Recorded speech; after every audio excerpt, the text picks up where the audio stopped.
Bonjour à tous, j'espère que vous allez bien. On se retrouve pour la FAQ du mois de février 2022. Oui, c'est 2022, je sais, sur la story Instagram, j'ai mis 2021. Vous avez été nombreux à me corriger. Comme d'habitude, petite FAQ mensuelle. Hop, là je vais sur Instagram pour récupérer vos questions. Je fais une FAQ tous les mois et là on est au mois de février, donc on respecte la tradition pour cette nouvelle séquence de FAQ. Foire aux questions Frequently Asked Question dans la langue English. Et voilà, donc c'est parti, on va y aller, il y a énormément de questions, il y en a forcément que je ne vais pas répondre parce que c'est des questions qui sont dans les vlogs. Il y a des questions où je me dis mais vous regardez pas mes vidéos, vous posez des questions sur ça. Ah, vous avez peut-être pas le temps et tout, je comprends, mais vous savez, je dis beaucoup de choses dans les vlogs. Des fois, je répète même le gratin brocoli, chou-fleur, jambon par exemple, qui a beaucoup fait rire certaines personnes, que j'ai répété à nombreuses reprises. Bref, je vous tourne avec cette caméra, parce que j'ai envie de tourner avec cette caméra, c'est tout, voilà. Donc on y va pour cette FAQ de l'honnêteté. Alors, nous avons « Comment te sens-tu réellement ?» Bah, très fatigué. Je me sens très fatigué, je dors très mal et tout, ça vous le savez. Mais voilà, ça va, la journée j'arrive à assumer les tâches, j'arrive à gérer les enfants et tout, forcément, ça va. C'est juste que le sommeil est un peu compliqué, beaucoup de réveils et tout ça. J'ai aussi hâte que le beau temps revienne pour sortir avec les enfants, pour profiter un peu du beau temps. Là, ça commence à être un peu long, là. Je vous avoue que le mauvais temps commence à être un petit peu long. Là, il pleut, il fait moche, il fait froid et tout, c'est un peu casse-bonbon. Ensuite, envie de partir en vacances avec les enfants. Bah oui, forcément. Mais bon, il n'y a pas besoin de partir en vacances forcément pour être heureux avec les enfants. Ça, je le dis à chaque fois. Tout le monde n'a pas la possibilité ni les moyens de partir en vacances. Et on y réfléchit à des petites choses pour cet été et tout ça. Voilà, on y réfléchit déjà et je pense qu'on peut faire des choses vraiment sympas. Ensuite, une question, les enfants parlent-ils souvent de leur maman? Alors, généralement, je réponds pas à ce genre de questions parce que voilà, j'ai pas envie de répondre aux questions de curiosité un peu, parfois un peu malsaines et tout ça. Et bien sûr que les enfants parlent de leur maman, c'est évident, on leur a bien dit de toute façon qu'ils pouvaient parler, c'est pas parce qu'il y avait un conflit qu'ils pouvaient pas parler de leur maman, s'ils ont besoin d'en parler, ils peuvent en parler, s'ils ont besoin de dire des choses, raconter des choses, ils ont le droit d'en parler aussi, on est là pour les écouter. Moi, comme Laura aussi, voilà, Laura elle a des petits rituels avec Chloé, comme regarder les étoiles quand on les voit, quand il fait beau, parce que Chloé elle veut regarder l'étoile de sa maman et tout ça, donc ils aiment bien regarder les étoiles le soir et tout. Voilà, il y a des petites choses comme ça, et je pense que c'est important et c'est nécessaire, comme j'ai dit, dans le respect de la mémoire de leur maman, justement. Et voilà, c'est la vie, malheureusement, la vie continue avec ce drame, mais les enfants n'en oublient pas pour autant leur maman, et ils vivent pas dans un environnement où on les empêche d'en parler, on ne veut pas en entendre parler ou quoi que ce soit. Non, pas du tout, pas du tout. Les gens, ils s'imaginent peut-être ça, mais c'est pas du tout. Parleras-tu sans rentrer dans les détails de l'expérience du deuil pour toi et les enfants? Non, non, je n'en parlerai pas parce que c'est quelque chose de privé et d'intime et j'ai pas envie de m'étendre sur le sujet, ça sert à rien par alimenter la curiosité des gens. Quand vont reprendre les travaux? Alors oui, je vais vous faire une facecam de toute façon à ce sujet justement pour l'avancée des travaux, donc ça sera une facecam qui sortira probablement la semaine prochaine, quelque chose comme ça, mais il faut que je vous la tourne. D'ailleurs, je sais pas si je l'ai programmée d'ailleurs, attendez, je regarde.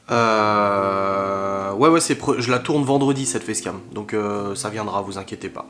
Ensuite, comment vont les enfants, comment se passe l'école, les copains? Ça se passe très bien l'école. Voilà, on a une façon de gérer le quotidien, les devoirs, le suivi scolaire, etc. qui fait que les enfants partent le matin sereins d'aller à l'école parce qu'ils savent que leurs devoirs sont faits, que les acquis ont été consolidés, tout ça par les révisions et tout. Je pense notamment à Libby, voilà, qui était en grande difficulté scolaire du coup depuis quelques mois et qui maintenant avec ce nouveau collège, le rythme qu'on a pris, tout ça, ça lui faisait un peu peur. Forcément, elle avait peur de passer son temps à faire ses devoirs et tout. Alors que non, c'est pas le cas, on l'aide du coup pour faire les devoirs. J'ai aussi quelqu'un qui a la possibilité, pour l'instant c'est pas encore le cas, de venir l'aider pour faire du soutien s'il y a vraiment besoin et tout. Pour l'instant on n'a pas encore fait appel, elle a des bonnes notes, des notes largement supérieures à ce qu'elle avait parce qu'il y a du travail derrière.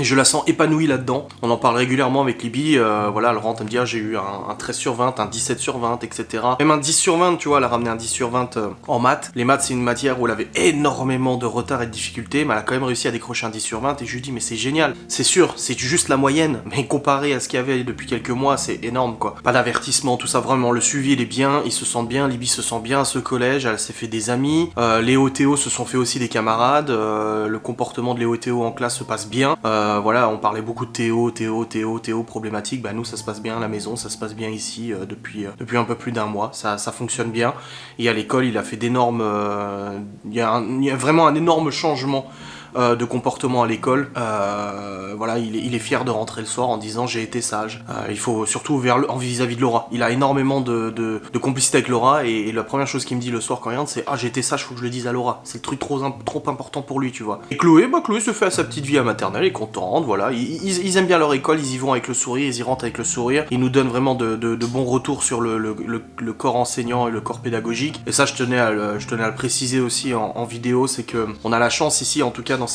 cette école et ce collège, d'avoir un cadre enseignant et vraiment un cadre enseignant avec une humanité, une bienveillance, mais énorme quoi, vraiment. Des enseignants qui sont très investis, très engagés, qui gèrent les choses.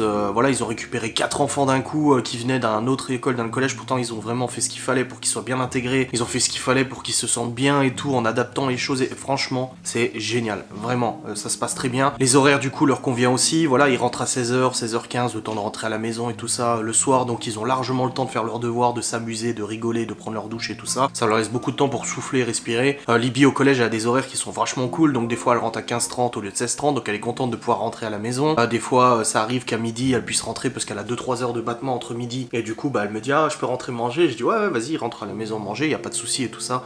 Ça se passe vraiment super bien. Ensuite, comment appréhendes-tu cette année?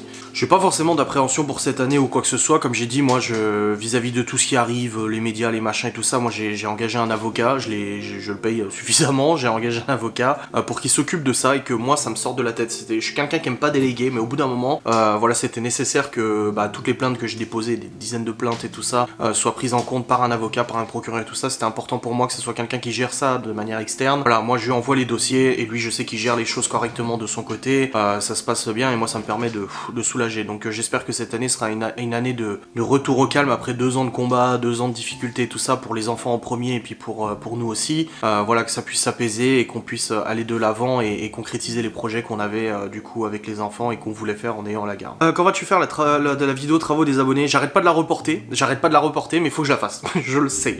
Comment avez-vous trouvé le prénom de Libye? Alors je l'ai déjà dit à de nombreuses reprises. Libye en fait ça venait d'une série qui s'appelle Lost, une vieille série maintenant. Ouais, c'est vrai que putain j'ai 34 ans. Je me le suis dit l'autre jour. C'est une vieille série, c'est Libye, en fait c'est le diminutif d'Elisabeth et ça nous a beaucoup plu avec sa maman. Ensuite, à la maison parfois c'est dur à gérer. Comment va ta grande famille? C'est à la maison parfois c'est dur à gérer. C'est pas dur à gérer du moment où t'as de l'organisation. J'en ai fait une vidéo sur l'organisation, je vous invite à aller regarder si vous voulez plus d'informations, mais on s'est mis en place une organisation précise. Bon, il y a toujours des fluctuations, des variations, il faut rester quand même assez flexible, hein. Je veux dire, tu peux pas, non, c'est pas militaire à la maison, mais on a une organisation qui fait qu'on arrive à ne pas se sentir débordé. Au niveau du travail, je sais que ma mère elle avait énormément peur que j'arrive pas à travailler suffisamment, en fait, que je prenne du retard dans mon boulot vu que les enfants sont là et tout, mais non, j'arrive à m'organiser. Je me suis mis des choses qui me permettent de m'organiser comme le planning des vidéos et tout ça, et franchement on arrive à tenir le cap mais sans aucun problème. De nouveaux projets pour l'extérieur avec l'arrivée du printemps? Bah oui, l'extérieur on doit finaliser la pelouse, on doit retirer la citerne et on doit poser les barrières du coup, enfin les barrières, la clôture du coup du terrain, voilà. C'est facile dans la vie de tous les jours supporter Geoffrey? Mais oui, je pense que je suis plus difficile à vivre que lui. Malone partage beaucoup d'activités avec tes enfants, vous devez retrouver une... Et j'ai pas la suite. Il n'y a pas la suite à la question. Mais oui, on partage beaucoup Malone partage beaucoup d'activités, il est très complice avec tous les enfants, davantage avec Chloé et Théo. Théo il est très proche de Malone et tout ça, mais voilà, c'est vrai qu'on a une cohésion de famille qui est bien, les activités on les fait ensemble, il y a pas de... Là on a été faire de la luge, il est venu aussi, alors que voilà, il a 14 ans, il a peut-être pas envie forcément de faire de la luge, mais il l'a fait. Il est très volontaire aussi pour aider les enfants, aider quand il y a des devoirs qu'ils comprennent pas et que nous on est occupés sur un autre enfant, des choses comme ça se passe super bien. Comment vois-tu les enfants professionnellement plus tard, surtout les ados? Alors Malone veut travailler en tant qu'astrophysicien, donc là il prépare sa rentrée au lycée pour l'année prochaine, avec un bac scientifique, bon ça s'appelle plus scientifique, mais bon t'as compris le truc. Moi je pense qu'il y arrivera, il faut juste que, voilà, Malone, c'est un gamin qui a énormément de facilité, il a une grande intelligence et surtout il retient facilement les choses, mais du coup on se bat un peu avec Laura et puis son père aussi pour qu'il ait un travail plus soutenu. Alors c'est con de dire ça, le gamin il a 18 de moyenne, mais il faut qu'il ait un travail soutenu, mais en fait c'est que il faut qu'il adopte une façon de travailler qui est quand même plus sérieuse en fait. Tu vois, c'est le genre de gamin qui arrive facilement les choses, donc du coup, même en bâclant les trucs, il y arrive, mais on n'arrête pas de lui dire, le lycée ce n'est pas pareil, c'est pas comme le collège, le lycée. J'ai peut-être pas eu mon bac, mais je suis quand même allé jusqu'en terminale.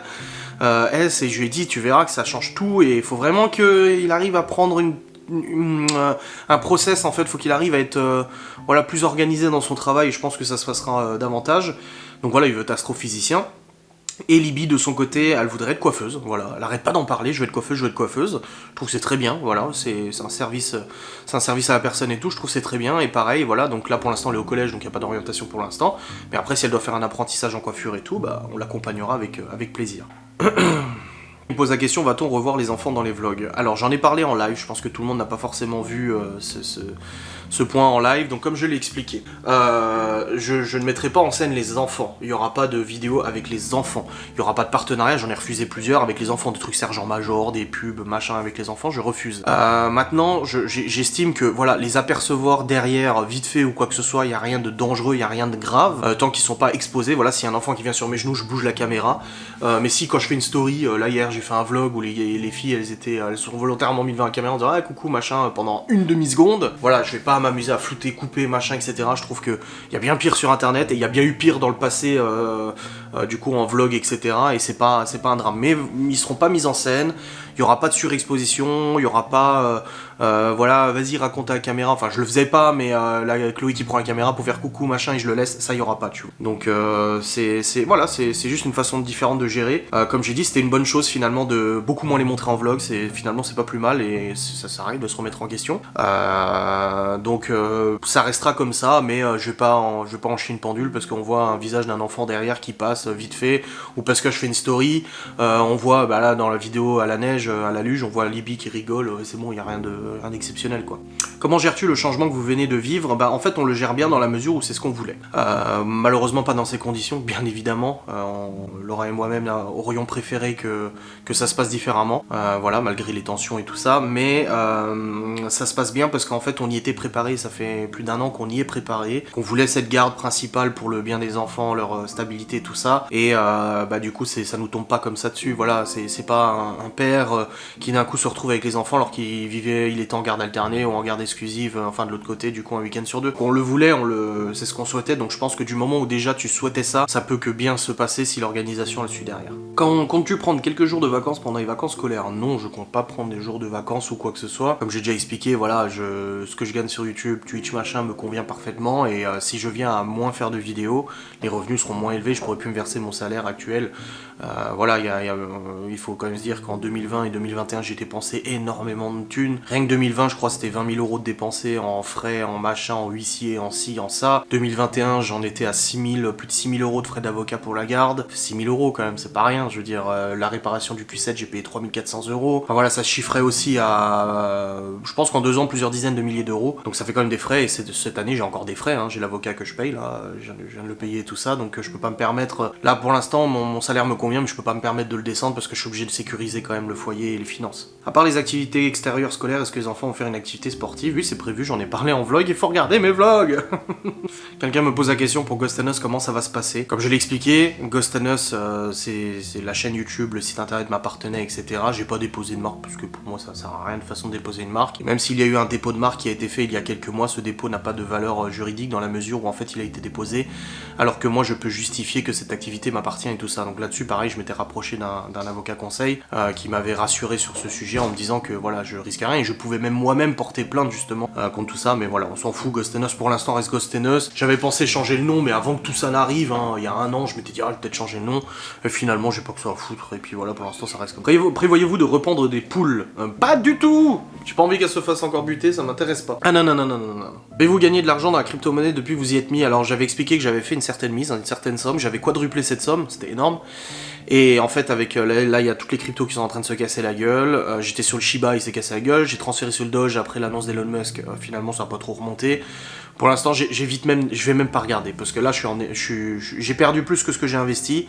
La somme que j'ai investie, je suis à diviser par 2 là. Donc en fait, j'ai rien gagné. Au contraire, j'ai perdu de ce que j'avais investi. Alors, j'ai pas perdu sur mon compte bancaire parce que j'ai pas rajouté de l'argent, mais l'argent que j'avais posé il y a 1 an, pour l'instant.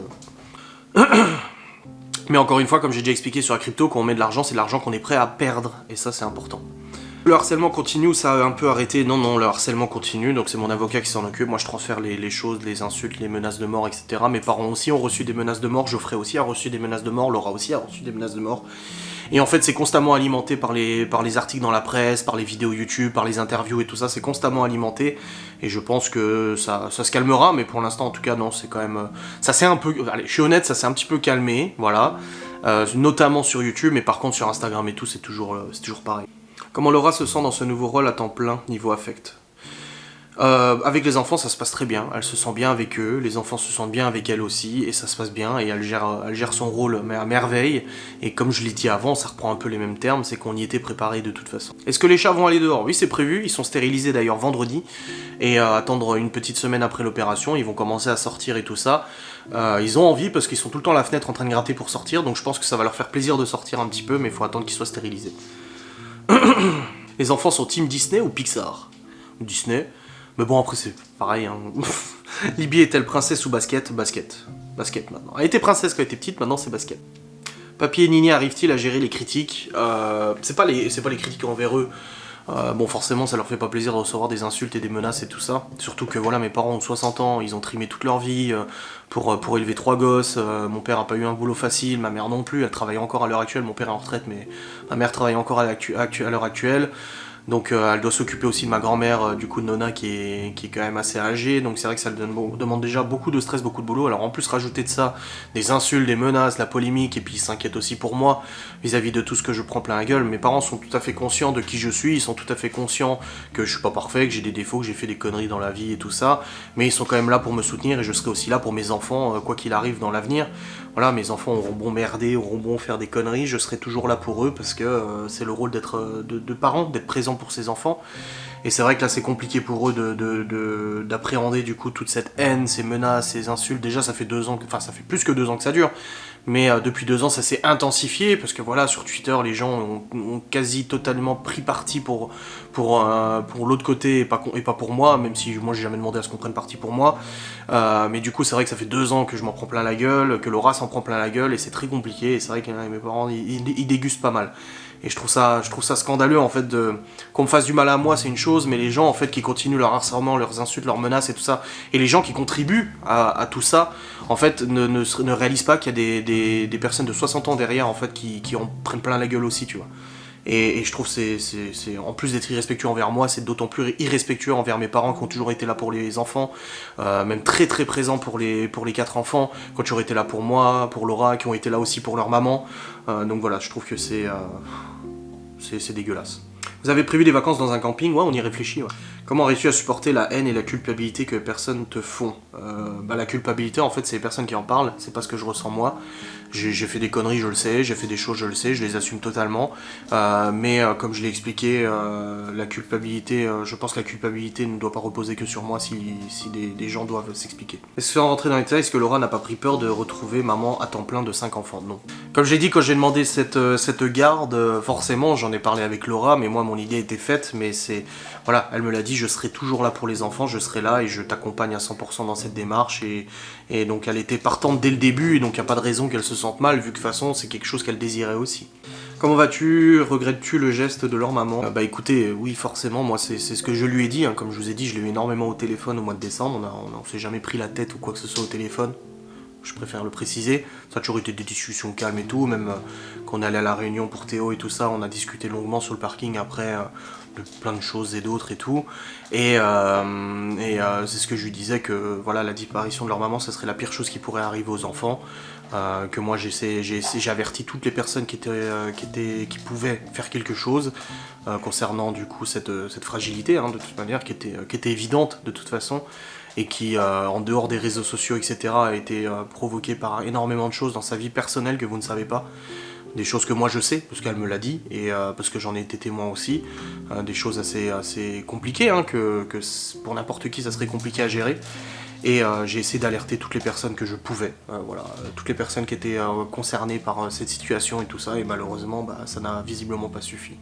C'est quand que tu arrêtes de te montrer ta tête de con? Oh bah c'est pas de malin veille. Hein. Si tu en avais la possibilité, dans quel pays irais-tu vivre définitivement? Je sais pas, j'ai pas envie de déménager les enfants et tout ça, donc je ne sais pas. Les États-Unis, moi j'aime bien, mais après les États-Unis, de toute façon tous les pays ont leur bon côté, leur mauvais côté, donc tu sais, c'est... Je pense que c'est compliqué, je sais pas, parce que voilà, c'est pas forcément l'Eldorado, les États-Unis, et puis d'autres pays non plus, mais d'un côté il y a des choses qui sont quand même vachement plus positives, donc... C'est difficile à... Où en es-tu de ta perte de poids? Bah, moins 11 kilos. Je suis à 100, 101, 100, 101, 100, 101, 100, 101. Ça refait que ça. J'arrive pas à perdre davantage, je suis Keblo du coup au 100-101, mais j'y crois et j'ai pas repris, donc c'est principal. Tu vois, vous voyez, j'ai encore plein d'insultes et tout ça, même dans ces questions j'ai des insultes, donc du coup c'est bien parce que ça me permet de bannir les gens, et ça c'est beau. Ça me permet de faire le tri du coup, connard, machin et tout, tu vois. Quand fermeras-tu la gueule de ces haineuses? Bah écoutez, c'est pas moi qui le fera, c'est la justice. Et il y en a un paquet qui s'y attendent pas du tout là. Il y en a un paquet qui s'attendent pas du tout à ce qu'il y ait quelque chose qui se passe, et pourtant ça va se passer. Parce que la disparition des mamans a provoqué au niveau justice et tout fait que les choses vont enfin bouger, en tout cas pour le harcèlement, parce que ça fait 2 ans qu'on est harcelé fortement, hein, je tiens à le rappeler, hein, c'est pas appel des écoles, appel des employeurs, venir sur place chez aux employeurs pour faire des faux témoignages pour faire licencier Laura, moi de mon côté appeler mes partenariats, rôder devant la maison, toutes des choses comme ça. Donc je veux dire, on le vit et là ça va bouger, et il y en a qui vont pas s'y attendre. Ils vont se faire, ils vont avoir Gilbert de Sucre qui va toquer à la porte, et là ça va faire tout drôle. Et ce que je disais à Laura, c'est que en dehors du fait qu'il va falloir assumer tout ce qui se passe, parce que comme je le rappelle là, on a les identités, et même sans identité maintenant il y a des réquisitions qui sont faites, donc ça va bouger. C'est les proches en fait. C'est ce que je dis à Laura, je dis en dehors de la personne qui va devoir assumer, mais comment ça va se passer avec leur mari, leur femme, parce qu'il y a des hommes aussi, leurs enfants, les grands-parents, les tantes, les machins, mais tu te rends compte, mais la honte que ça va être, genre convoqué à gendarmerie, mais qu'est-ce que t'as... Imagine la scène quoi, là. Chérie, je suis convoqué à gendarmerie, bah qu'est-ce que t'as fait, j'en sais rien, machin et tout, et finalement le mari apprend que ça fait 2 ans que cette personne bitch sur internet à longueur de journée, insulte des inconnus, se mêle de leurs histoires de famille, les menace de mort pour certains, harcèle, etc. Mais wow, moi je veux pas être à leur place dans leur foyer le jour où ça va tomber. Hein. Et ben voilà, écoutez, j'ai fait le tour des questions. Comme je vous ai dit, il y en a beaucoup que je ne réponds pas parce que c'est des questions du coup qui sont posées en double, ou alors des questions dont les réponses se trouvent mais vraiment, mais de manière claire et précise en vlog. Donc ça sert à rien de revenir dessus ou quoi que ce soit. Mais voilà, j'espère que cette FAQ honnête vous aura fait plaisir, et j'espère que bah du coup pour vous tout se passe bien. Comme j'ai dit, faites attention à vos proches, à vos amis, à vos familles, c'est très important. Voilà, je vous fais des bisous, je vous dis à très vite, salut.